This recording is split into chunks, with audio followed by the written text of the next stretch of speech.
Hey, what's going on, guys? It's Jack, back again to bring you the new seasonal affix for Season 2, Tormented, and some of my experiences with it after playing with it somewhat on PTR so far. So, the big gist of it is that you're going to be having 4 different lieutenants that are of the jailer that are going to be spread out around the dungeon. It looks like they're going to be in the same locations every time you go into the dungeon. They each have different abilities that you have to fight through. Some are going to be more of a healing challenge, where some of them are just going to be, making sure you're not pulling extra mobs or making sure you have space to kind of maneuver around them. Once you actually end up killing those enemies, just like the precursor to the Taragru fight in the raid, you get to choose between one of 3 different anima powers.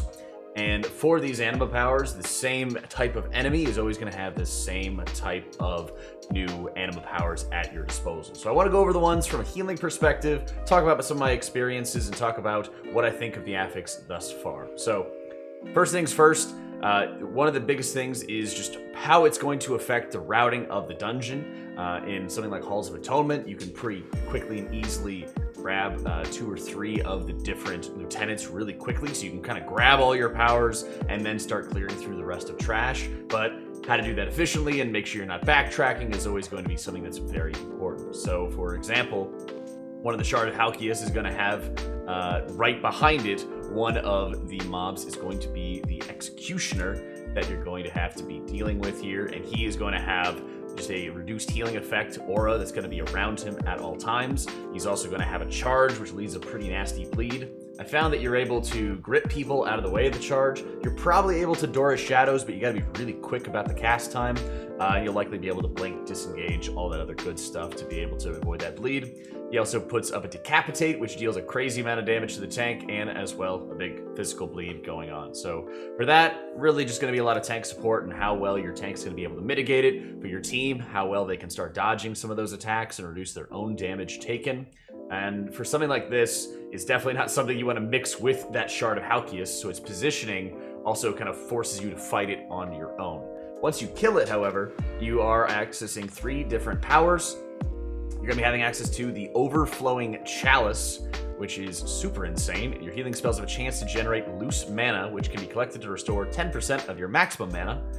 This one is particularly ridiculous because it spawns everywhere, constantly, all the time, and regens way too much mana to the point where you never ever run out. This is almost for sure going to get some nerfs going into it, but just being able to have a power on hand to replenish your mana is super good.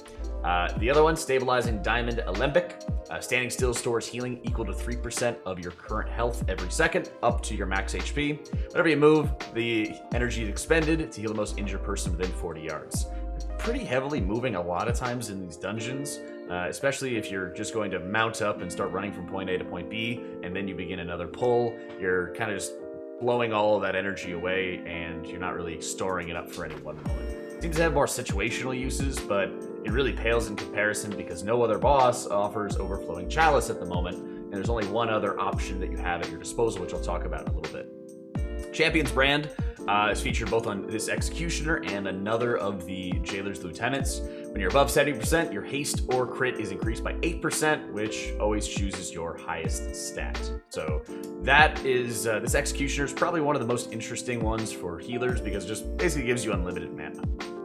The other one is kind of like a fire mage. It's the Incinerator Arcaloth. He is going to be putting up 2 dots, or 2 debuffs, I should say, that increase fire damage taken.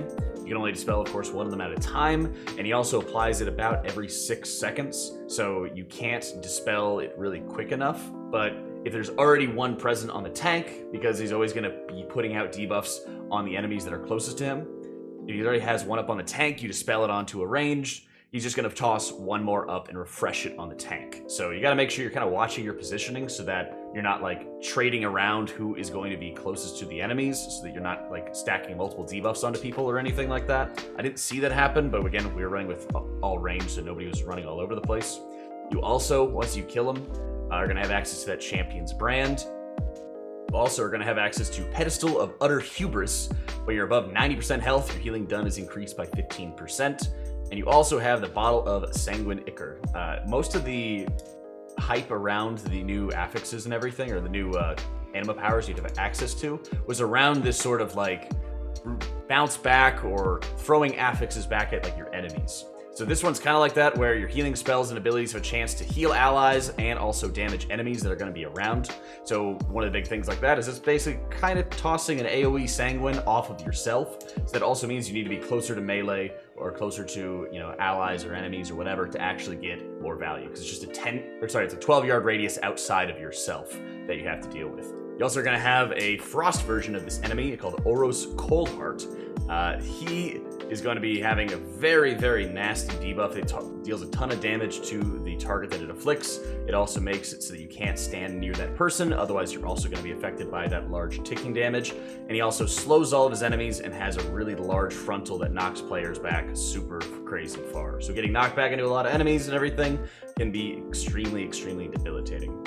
Once you actually end up killing this mob, you get the Satchel of the Hunt option, where you grant all allies within 20 yards an additional 30% move speed. The Gavel of Judgment, and this does spawn for all healers, including priests, where your auto attacks call forth the Gavel of Judgment, stunning them for 4 seconds. This can only occur once every 30 seconds. So yes, as a priest, if you go up and hit something with your staff, you'll stun it for 4 seconds, and you can do that every 30 seconds. I don't know why they added this power. Really weird. You also have the Portable Feeding Trough, where you eat food faster. Much faster. This is basically the other option to regen more mana as a healer. It pretty much gives you like the sugar-crusted fish feast effect from EFA or Legion, so that you can just really quickly top off on mana. This one is probably the worst of the different mobs because the powers are just really weird. The Feeding Trough is just considerably worse at the moment compared to the Overflowing Chalice. So you kind of just take movement speed or mess around with the gavel, I guess. The final one is Sagadan the Breaker, and he is your tank buster. He's going to have just a large AoE slam on the ground you got to get out of. He's also going to be increasing everybody in the group's physical damage taken over the course of while he stays alive. And then he's also going to enrage, similar to the Risen Warlords in the other side, where he enrages, becomes really giant, and also runs really slowly. There's a pretty big wind up and cast to it, so your tank just has to kite. This guy absolutely destroys tanks while that's up. Once you kill him, all of these buffs are defensive, and I really like that they're adding some defensive-oriented buffs to just the anima powers you have at present. It's not always going to be about more damage, more damage, more damage. So you're going to have the Self-Embalming Kit, which increases your self-healing, the Stone Ward, which gives you a shield of 20% of your HP, which constantly refreshes, or you have the Roots of Shaladrasil, which restores HP while standing still. Well, it's nice that there's going to be additional options for pure defensive value.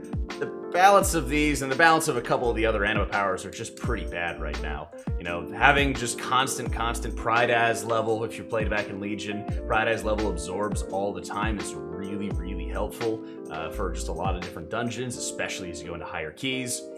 Oros's powers are just pretty terrible in general.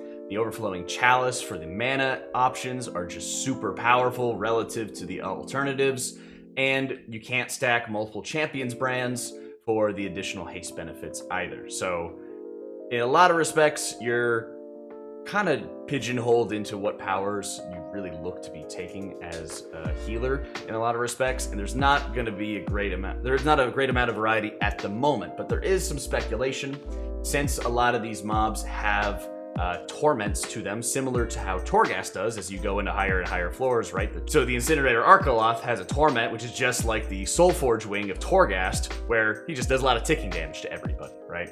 So there's speculation that, you know, there's 6-8 different wings of Torghast, so there might actually be more variety week in and week out. We haven't seen it just yet since it just released, so we'll have to see if there's going to be different changes week in and week out. But we do know at the moment, if you get in as a healer, you kill a specific enemy, it's going to give you the same 3 options every single time.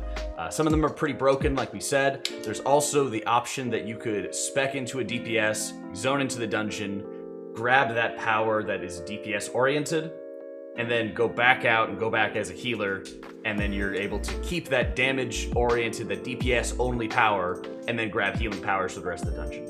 You're able to do that at the moment. Hopefully they hotfix it, because I would hate to do that. And yeah, that's overall what you're going to be looking at as you go into these powers. It's great to have unlimited mana.